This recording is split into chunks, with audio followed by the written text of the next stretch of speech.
Habits. Want some? Follow me.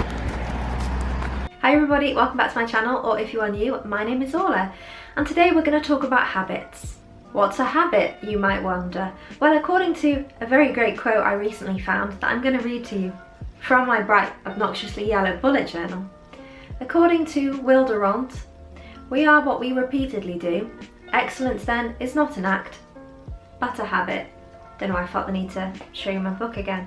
So a habit is something that you repeatedly do. It could be consciously, it could be unconsciously, that then has an effect on your life. So I thought I would share with you some habits that have genuinely changed my life. Okay, starting with number one. I do not go on my phone for at least an hour after I've woken up, and without fail my phone is on airplane mode every night at 9:30, and I don't go to bed till about midnight, so that's a good couple of hours without phones. Now, I hate to burst your bubble, I don't want to pee on your parade, but technology, as great as it is in lots of ways, I mean, you're watching this video now on a device or a computer. You know, I use my phone for work, I make money from being on social media. I'm not going to sit here and say, social media is the demon, or Beelzebub is inside my laptop. He may well be inside your laptop, I don't have proof. But it is no accident that the more people are online and the anxiety and depression rates, you know, there's some sort of graph here that I could put in if I was going to use any data, which I'm not going to. But I know for me personally, and that's all I can comment on, if I go on my phone first thing in the morning or really late at night, I feel really crap. And was it Ted Mosby who said, nothing good happens after 2 AM? If you're there scrolling on your phone and you're looking at all these things, I do think that our minds are more sensitive and pliable, either really early in the morning or late at night, and I just don't think it does you any good. And anytime I've kind of broken my own rule and I've gone on my phone really early in the morning, if I see bad news or something that's not very great, I find it affects me a lot more at that time of the day, and it tends to like set the tone for the rest of the day in like a negative way. And the same before bed. And honestly, I feel a relief when I put that phone on airplane mode every night. I feel like I'm almost a little bit free. So take from that what you will. It's a good habit that I definitely recommend. Okay, so number two, water. I know what you're going to say, everybody goes on about water, cucumbers are mostly water and so are we, or whatever, right? But it is true that if you do drink water, you find that you sleep better, you feel more energetic, you're less likely to want to kind of snack on things that maybe you don't need, because a lot of the times you are thirsty. But I've always quite liked water, like I've never had those people who say I don't drink water, like I genuinely don't know how they're not dead already. So I'm not talking about drinking the good old H2O throughout the day, although obviously it's important too. But for me, the habit that really kind of changed my life was drinking a glass of water in the morning first thing. I find with water, it's weird, like the more you drink of it, the easier it gets to drink, just like tequila. But just sip it, don't chug it like you're playing Ring of Fire or something, you know, we're not playing drinking games here. But it does help to keep you hydrated, it does help clear your skin, and I know it does make you wee more, it does, but after like a couple of days, that does kind of die down. So yeah, cheers to water. Another habit I think that is important is to be intentional. So what I mean by that is, again, nowadays there are more distractions than ever. It's quite possible to be sat with your TV on watching Netflix whilst also scrolling on your phone, whilst somebody's talking to you and you're thinking about something else altogether. And I do think that that is contributing a lot to people feeling anxious, for people feeling overwhelmed. And by being intentional, I mean be in that minute and do what you're doing in that minute. So if you're watching TV, watch TV, put your phone away. If you're on your phone scrolling, okay, great, but then don't have half a conversation with poor Delilah, don't know who Delilah is, you know, while she's trying to talk to you and you're on your phone. So really be intentional, and I find when I do that, I feel a lot more satisfied with what I've done that day anyway, because I know that when I worked properly. And when I had a Skype call with my mum, we spoke properly. Just make sure that what you're doing, you're really being present. And again, that kind of goes back to meditation, and that comes from practicing that. So these two kind of link together quite well. I love the idea of taking something that's quite normal, like making food or a drink or something, and making it that little bit extra special, whether you're just thinking about presentation or making yourself a nice drink, because really most of our lives are made up of the little things, so it does make those moments a bit more special. A habit that is really important for me is reading. I've always been quite an avid reader anyway, but I like to read first thing in the morning, so again it keeps me away from my phone while I'm sipping my water. We like multitasking. Pardon me, sorry, it's the water. So I read a little bit in the morning and then a bit before I go to bed at night time, and not only is it relaxing, like it's been proven by head bobbins and psychologists and all, I also think it's really important to read from a variety of different authors. So make sure your bookshelf is diverse in terms of genre, in terms of author, in terms of the ethnicity of the author, because really if you're only reading what you know, what's the point? You might as well get, you know, a couple of slices of each different pie. So these magic 4 questions.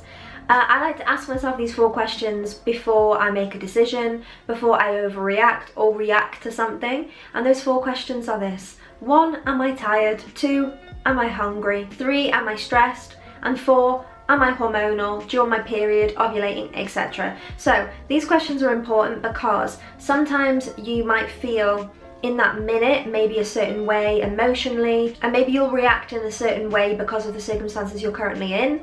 So sometimes when I feel a bit like angry or annoyed, I think to myself, okay, am I tired? And I might be like, yeah, I didn't sleep very well last night. Okay. Am I hungry? Okay, maybe I'm a little bit hungry. I do suffer with hunger a lot. So I think that it's important to ask these questions as a way of making sure that you're not necessarily acting too much on your emotions in that current state, and it gives you a bit of time to really reflect on the problem or the situation without like going in guns blazing, which I've been known to do many of the time in the past. Because after all, as human beings, we are plants with overcomplicated emotions. Okay, so this next habit about setting boundaries is something that I've struggled with for quite a long time, to be honest.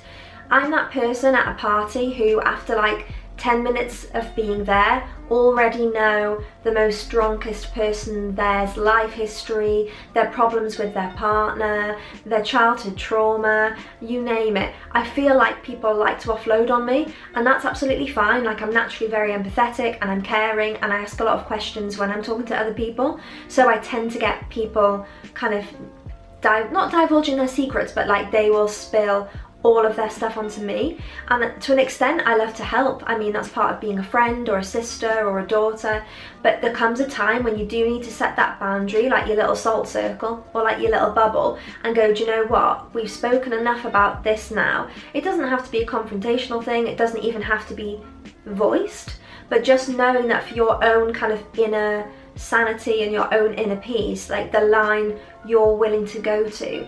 Because I've had so many friendships in the past where I've literally been like drained of like resources, like I should have invoiced them like for therapy, like really. So it's about drawing that line and going, do you know what, this is okay with me, this is not okay with me, or this behaviour is okay, this behaviour is not okay. And obviously this will vary person to person, but just make sure you are taking care of you first, because like the expression says, you can't pour from an empty jug. And there's been a lot of times I've been an empty jug and people have been there like kind of trying to get every last drip of me, which sounds a bit gross. But it's true, so make sure you are setting those boundaries, and kind of make sure you're comfortable with the friendships that you have, and you know that they are a give and a take, because at the end of the day, it's about balance. Okay, so stepping out of your comfort zone. I know they say like do one thing every day that scares you, and for me that's making phone calls. I don't like to do those, but I really do think there's a lot of truth in that expression, and the whole idea of like life begins outside your comfort zone, it really is true. For me, for some strange reason, I find smaller things slightly more difficult sometimes than larger things. Like, if you don't know, I live in Spain. Before that I lived in Russia. Before that I lived in China. Both me and my boyfriend have kind of travelled and worked in each of those countries together as a couple, and it really wasn't a big deal to be like, yeah, let's move to China, let's do it, or yeah, let's hop on a plane and move to Russia, we don't know the language and we're not sure if we've got a job, but let's do it. That came quite naturally to me for a point that I will talk about in the next point, but it's the smaller things sometimes, like should I try this new restaurant, or should I meet up with this new person I don't know yet, and they could be like a potential friend. So no matter if it's like with the small things or the big things, I do think it's important to go outside of your comfort zone, because it does feel challenging, but then often the gains with that are also higher, so it normally ends up being quite good. And if it doesn't, I mean, hey, not an expression. At least you tried, you did something new, and what's the worst that could happen? So linked with that, this is definitely morbid, and I don't know if I've seen this tip or habit on any other video, but it's this: accept that you are going to die. I'm gonna let that sit with you for a minute, while you turn around and check for the Grim Reaper. And what I mean by that is, often, so many times in life, what we're worried about is something temporary. It could be something that might not even come true. The amount of times I sit there and I'm in a spiral and I'm thinking and I'm like, oh my god, none of this has even happened yet. Like, why am I worried about X, Y, and Z? And sometimes sitting with that thought of like, you're gonna die one day, and everything you do from now until then, and you're not even gonna know when you're gonna die. This isn't some sort of Goosebumps episode where we're given like some sort of, cool watch or Ouija board that'll tell us. But by sitting with that kind of uncomfortable feeling, it does put a lot of things into perspective, and it makes you think, wow, these are the things that are important to me, and these are the things I really want to do or achieve, rather than being stuck in the little daily stresses of nothingness, which in the end kind of count for nothing. So it's not something I've ever mentioned before on my channel, but my dad passed away really suddenly when I was 17, well, it was 2 months before my 18th birthday. Nobody expected it. He was like pretty healthy, 45 years old, went to bed, had a heart attack, and didn't wake up. Which is why I like to make a lot of jokes, because comedy's my coping mechanism. But that really made me realise how short life really is. So by thinking of the mortality side of things, it does make you realise that every day is a gift. And I don't want to sound like a Nickelback song, although can we stop hating on Nickelback, because genuinely a bit of a fan. It does make you realise that you have to prioritise what you really want to do, and the rest is just not important. This next one is probably the most life-changing for me, and it is gratitude journaling. And I'm just going to tell you for free, when I first heard of this idea of write down 3 things you're grateful for, I immediately thought, that sounds really like God and religious. I'm not a religious person. Like, it sounded really oofy-hoofy, not an expression, really airy-fairy and like a load of rubbish, and I genuinely kind of snubbed my nose at it a little bit, and I thought, why would I want to go and do that?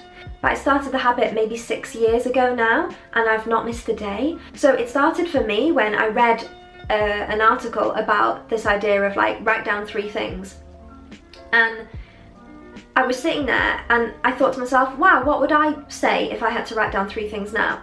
And I couldn't think of one. And at the time I was in a bit of a bad headspace. I think I'd got into some quite negative thought patterns, and I wasn't very optimistic. Like, my outlook was generally kind of negative. And again, not consciously, just through habit. And I mean, how bad's that? I was sat there with a roof over my head, food in my stomach, a boyfriend who loved me, a job, like all of these things to be thankful and grateful for, and I couldn't think of one. So day by day, I started to write down 3 things I was grateful for, and I've never stopped. And it's honestly changed my mindset completely. And not even in terms of like, I roll out of bed and I'm like a 24/7, like, woo woo, life is great. I don't mean it in that almost false positivity where you're always happy. Like, if I feel happy, I feel happy. If I feel sad, I ride that side wave. But it's more about your perspective on things. So now, instead of thinking the worst, I think the best. Or now, instead of thinking, oh, for God's sake, I've got to travel 20 minutes to go see whoever, I'm thinking like, oh, it only takes 20 minutes to get there. Like, it's really reframed my whole thought process. So if you'd like a video about that maybe in more depth, that's something I'd love to do, because it's really something that's completely like rewired my old bonds. Again, with meditating, meditation is something I thought was really, I guess, like, again, airy-fairy, maybe a bit out of reach. Like, my mum had told me about meditating. She meditated a lot growing up as well. I like the idea of it, but I always thought that meditation meant not thinking and just sitting there trying not to think, when in reality it's not. It's about learning to let thoughts pass through your mind whilst being in a place of being very present and being calm and focusing on your breathing and stuff. So I downloaded Headspace about 2 years ago now. I kind of, used that free trial for a while, and then as of April this year, I've got like the yearly subscription. And I'd say I try to do it every day, but in reality, I probably do it 4 or 5 times a week, 10 minutes per time. And again, it's been absolutely crazy how much it's changed my whole day. And I really notice on the days where I don't meditate, my mind is just an absolute, like, I don't know, it's like alphabet soup. Like, there's ideas, there's words, there's thoughts, there's like problems, there's what am I gonna have for tea, like everything's just disordered. And then I find when I meditate, it just really quietens down those noises. So there's so many apps out there now, there's YouTube videos, so give meditating a try, because honestly it's so nice. And even in terms of how you then deal with other people, it's really effective. I like it. So exercise. I know exercise can mean a lot of things to a lot of different people. Some people are really naturally sporty, some people are really athletic, some people aren't. There's everyone in between. For me, exercising, I mean, I never liked sports growing up. I was always like the last to be picked in PE class. I liked jumping on the trampoline, but we only had like one trampoline for like 20 people, so we had like 1 minute to jump twice and that was it. Not having it, son. So for a long time, I'd say maybe in like my mid-teens to late teens, maybe even early 20s, I kind of saw exercise as a bit of a chore, like something I should probably do, something I definitely don't enjoy doing. And I guess because of the media and the perception of exercise, especially towards women, I felt, well, not just towards women, because there's a lot of unrealistic body standards for men too, but I always saw exercise as a way to achieve something physical. So it would be like 5 exercises for killer abs, or like how to get rid of those hip dips. And as soon as I switched my mindset from exercise is how you look to exercise is how you feel, it completely changed my relationship with exercise. Now, I'm not going to sit here and say like every single day I want to go running, because one, I hate running, so I ain't doing that unless there's a zombie apocalypse, and sometimes I do worry I need to practice for that. Like, let's be real. I really like yoga, I like HIIT workouts, I like Zumba, I like dance workouts, I like lifting weights. So all of these together are things I'm really comfortable with. So if you find a type of exercise that you really love and enjoy, it really changes everything. And if you do it for how it makes you feel. This morning I did 20 minutes of yoga, and honestly for the rest of the day I just feel great. And it's those endorphins, you know, it's that chemical reaction, it's all that good stuff going on in your body to make you feel that way. So if you do feel a bit flat, if you're feeling a bit glum, I'm not suggesting you go for a marathon, but even just going for like a power walk or doing a little dance around your bedroom or something just to get your body moving, it's such a mood improver. And I do wish that exercise was marketed more in that way, instead of it being all about the physical, which is important, but not aesthetically important, if you know what I'm saying. Another habit I think that is important is self-care. You know, using all of these tips I've said so far, like exercising, meditating, gratitude journaling and all of that as a form of self-care, but also trying to realise that self-care isn't buying yourself stuff. I mean, it can be, there's nothing wrong with like buying yourself, for example, your favourite takeaway or a coffee and a cake. That's like my favourite thing to do, is to go out, buy coffee and cake for myself, sit in the corner of a cute cafe and read a book or edit a video. Like, that's my me time. But now I think that whole like self-care trend has been co-opted in quite a capitalist, consumerist way, and in a way of being like, feeling glum, spend £100 on ASOS and get free delivery. And you really have to be wary of that. At the end of the day, buying things for yourself while giving you that temporary high is never going to fix the problem. Like, if you feel sad or depressed, buying yourself a new blouse, no matter how cute that blouse may be, if I say so myself, no, this is old, but it isn't going to make you feel good. So just be really wary about your habits towards consumerism like that. If you have a bad day and you automatically want to buy yourself something, that can be problematic, and I'm speaking from experience. So before you buy something, if it's like a gut reaction to something, so say for example, if you've had a bad day and you're opening up that ASOS or Topshop tab online or wherever, just for a second, sit with that feeling and be like, okay, why am I buying this item? Is it something I've wanted for a while? Is it something I need? And you will know deep down if it's because you've had a bad day, and you're gonna know that kind of trigger. Just make sure that you're keeping an eye on what your reaction to having a bad day is. Often doing something like moving your body or having a nice bath or giving yourself a facial is a lot better in the long run. And linked to that, good habits that are really important for me are taking care of your skin. So growing up, I saw my mum like taking off her makeup and like massaging her face and applying all these creams and lotions and potions, and I was like, wow, I want to get in on that. But I do like taking care of my skin, making sure I'm wearing SPF every day, even if it's cloudy, even if you're in the UK. Get that on. I'm actually 62 this year, and people tell me I look 31 all the time, so I'm definitely doing a good job there.